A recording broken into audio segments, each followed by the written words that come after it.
चुनारगढ़ राज्य में एक किसान रतन रहता था। उसके दो बेटे थे, सुधीर और सुरेश। दोनों भाइयों का व्यवहार एक दूसरे से एकदम विपरीत था। सुधीर भोला भाला और सच बोलने वाला इंसान था, वहीं सुरेश अपने फायदे के लिए कुछ भी कर सकता था। समय और परिस्थिति के अनुसार वो अपनी ही कही बात को झूठा साबित कर देता था। अपनी बात से ऐसे बदलता था कि गिरगिट भी शर्मा जाए। सुधीर के भोले भाले और सच बोलने के स्वभाव के कारण हमेशा लोग उसका मजाक उड़ाते रहते थे। गुरुजी के पास लौटते समय, सुरेश, तू गुरुजी के पास झूठ क्यों बोला कि माँ बीमार थी, इसलिए तुम घर का सारा काम किए हो? मैंने गुरुजी का घर पर दिया गया काम नहीं किया था। अगर मैं सच बोल देता तो गुरुजी से मार भी खाता और सभी बच्चे मजाक उड़ाते सो अलग। लेकिन इसके लिए माँ को बीमार बताना ठीक नहीं है। अच्छा, तो सच बोलकर मार खाना ठीक है क्या? हम वैसा काम ही नहीं करेंगे कि हमें झूठ बोलना पड़े। दोनों भाई अपनी अपनी बातों को सही ठहराते हुए घर आ जाते हैं। आ गए बेटा, चलो खाना खा लो, उसके बाद खेत पर जाकर पिताजी को खाना और दवा पहुंचा दो। माँ, मुझे ठंड लग रही है, सुधीर को भेज दो। ठीक है, तो तुम घर का सारा साफ सफाई का काम कर दो, सुधीर खाना और दवाई लेकर चला जाएगा। ठीक है माँ, मैं ही चला जा रहा हूँ पिताजी के पास। ये ले और खाना खाकर जल्दी जा, वैद्य जी ने कहा है कि समय पर दवा देनी है। सुरेश खाना और दवा लेकर खेत की ओर चल देता है। रास्ते में कुछ दोस्त मिल जाते हैं और सुरेश उनके साथ खेलने लग जाता है। इधर खेत में ठंड ज्यादा पड़ रही थी। रतन को भूख भी लगी थी, लेकिन घर से कोई खाना लेकर अभी पहुंचा नहीं था। रतन बहुत देर तक इंतजार करता है। उसके बाद पानी पीने के लिए बगल की नदी के पास जाता है। तभी उसके दिमाग में एक झटका लगता है और उसे पैरालिसिस मार देता है। वो वहीं गिर जाता है। थोड़ी देर बाद वहाँ सुरेश पहुँचता है। पिताजी, पिताजी आप कहाँ हो? आपके लिए खाना और दवा लाया हूँ। ओह, पिताजी किधर हो? बोलते क्यों नहीं? अरे, ये ओ आ की आवाज किधर से आ रही है? पिताजी, क्या आप ही बोल रहे हैं? सुरेश दौड़कर रतन के पास पहुंचता है। अरे पिताजी, आपको क्या हो गया? आपका हाथ पैर कैसे मुड़ गए हैं? अरे कोई बचाओ! रामू काका, हरिया भैया दौड़ कर यहाँ आओ। देखो ना पिताजी को क्या हो गया। खेत पर काम कर रहे सभी लोग वहाँ दौड़कर पहुँचते हैं। किसी तरह रतन को टांग कर घर लाया जाता है। घर पर सुनीता रोने लगती है। घर में कोहराम मच जाता है।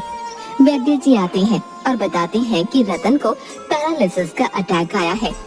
कुछ दवाइयाँ देकर वो चले जाते हैं। अगले दिन सुबह, देखो बेटा, पिताजी से अब काम तो होगा नहीं, इसलिए अब खेत पर काम तुम दोनों को ही करना होगा। भैया हमेशा पिताजी के साथ खेत पर जाते थे, इसलिए वही खेती करेंगे। मैं मंडी में अनाज बेच आऊंगा। सुरेश ठीक कह रहा है माँ, मैं खेत पर चला जाऊंगा। पिताजी के दवा के लिए पैसे चाहिए। सुरेश, कोठरी में जा, अनाज पड़े हैं और उन्हें मंडी में बेचा। ठीक है भैया, मैं उसको 4 गुना कीमत पर बेच आऊंगा। झूठ और बेईमानी मत करना। दूसरे दिन सुबह सुरेश मंडी में जाकर लालची सेठ करोड़ी मल से कहता है, सेठ जी, आपके लिए ऐसा माल लाया हूँ कि आप दंग रह जाओगे। ऐसा क्या लाए हो कि इतना गुप्त से बता रहे हो? मेरे पास 3 क्विंटल ऐसे मकई हैं जिसे खाकर आदमी अमर हो जाएगा। वह जिस उम्र का है उसी उम्र में रह जाएगा। अच्छा, पर मैं विश्वास कैसे कर लूं कि तुम्हारी मकई खाकर अमर हो जाऊंगा? अच्छा, विश्वास नहीं हो रहा हो तो ठीक है, मैं दूसरे सेठ से इसे बेच देता हूँ। वैसे भी उस सेठ को ज्यादा जरूरत है, वो कई दिनों से बीमार भी है। उसके रिश्तेदार तो चाहते हैं कि जल्दी मरे ताकि उसकी जीवन भर की संपत्ति को हड़प सके। अरे अरे, तुम तो नाराज हो गए। आजकल के नौजवानों में यही एक समस्या है, बहुत जल्दी उत्तेजित हो जाते हो। तोल मोल तो मेरा पेशा है। कितने में दोगे ये जादुई मकई? 7,000 मोहरे प्रति क्विंटल के हिसाब से पूरे 21,000 मोहरे लगेंगी। क्या 30,000 मोहरे प्रति क्विंटल मकई की कीमत 7,000 मोहर? धीरे बोलो सेठ, कोई सुन लेगा तो पीछे पड़ जाएगा। ठीक है सेठ, मैं चलता हूँ। आपकी जान की कीमत 30 मोहरे लायक ही है। दूसरे सेठ 30,000 मोहरे आराम से दे देंगे इसके। अब बेटा तुम उत्तेजित बहुत जल्द हो जाते हो।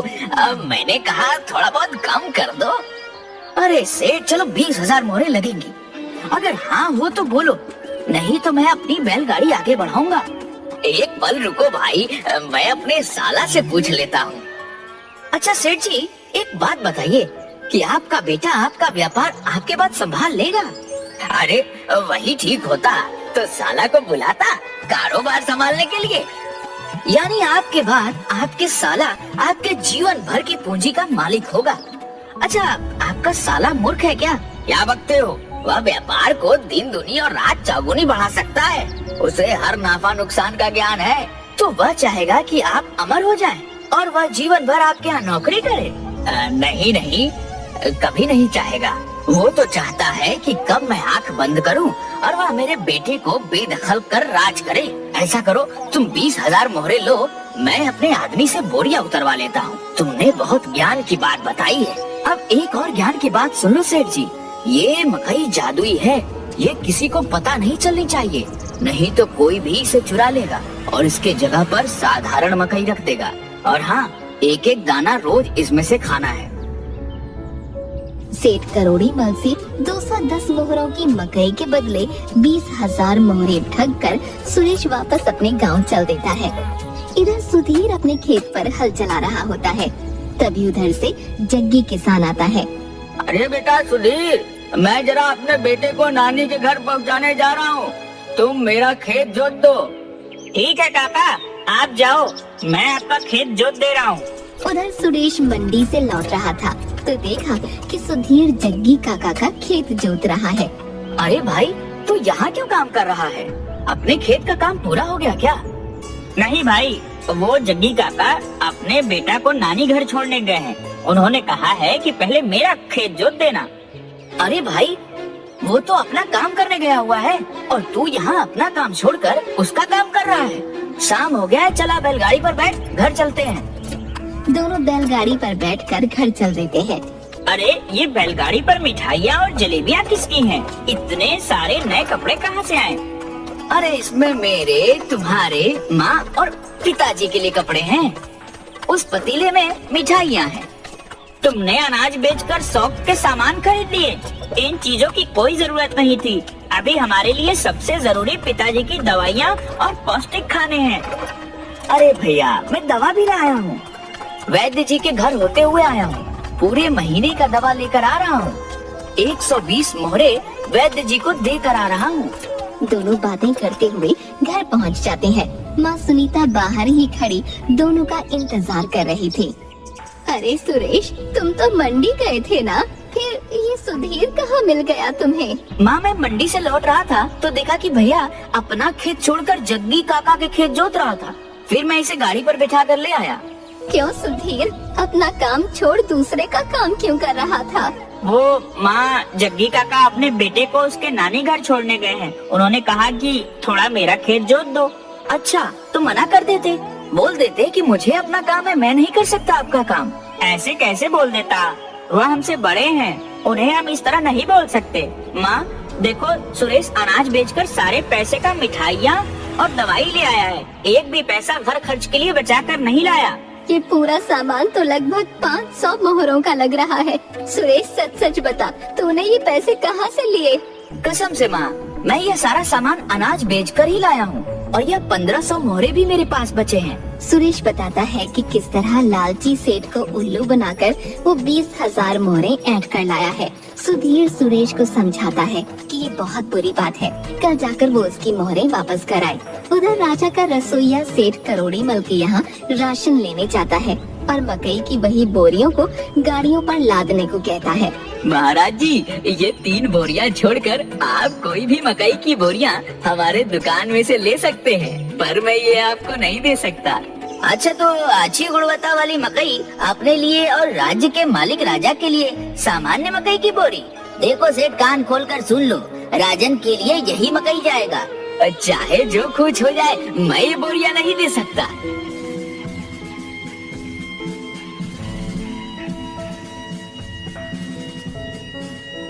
क्या बात है मंत्री जी, ये शाही रसोइया को क्यों यहाँ लाए हैं?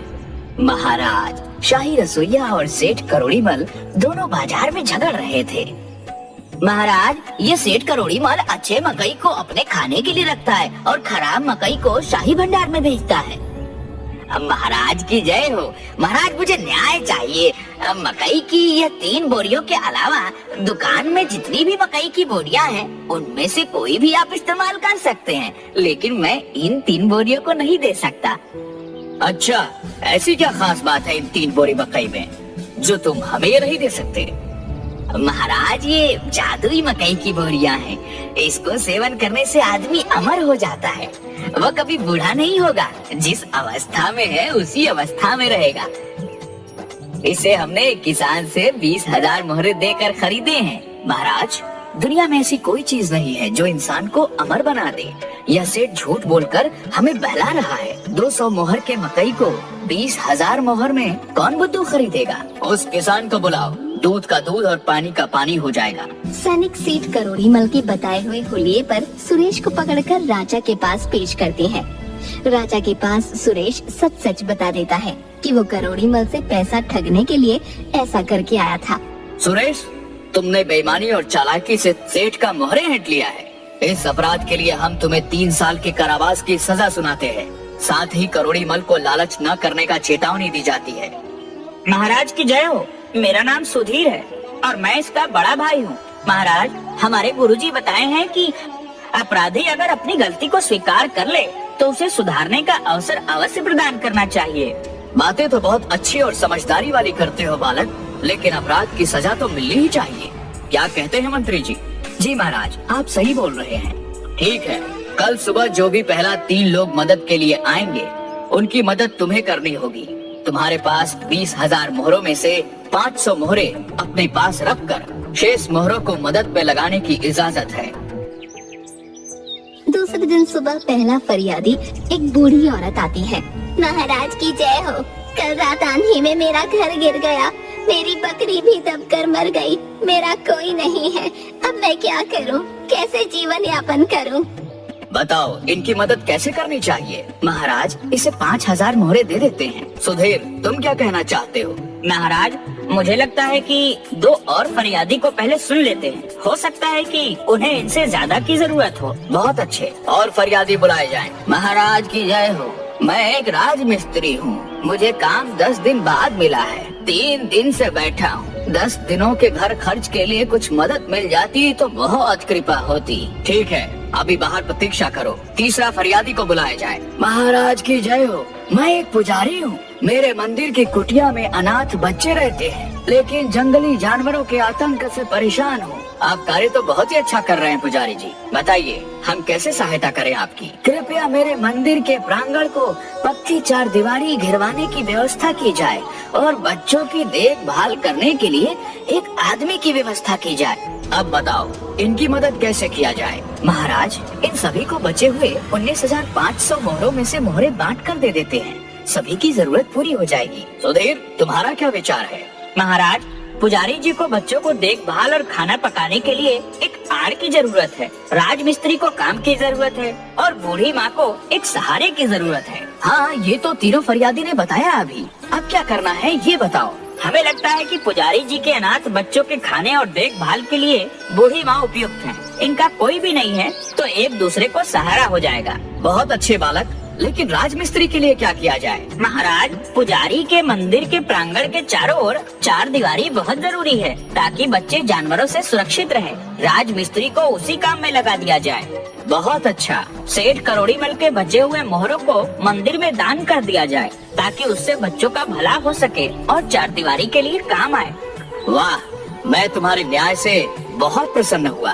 तुम्हारे भाई का सजा माफ किया जाता है और तुम्हें मंत्री जी का सहायक नियुक्त किया जाता है। हमें ऐसे ही नेक दिल और ईमानदार आदमी की जरूरत है।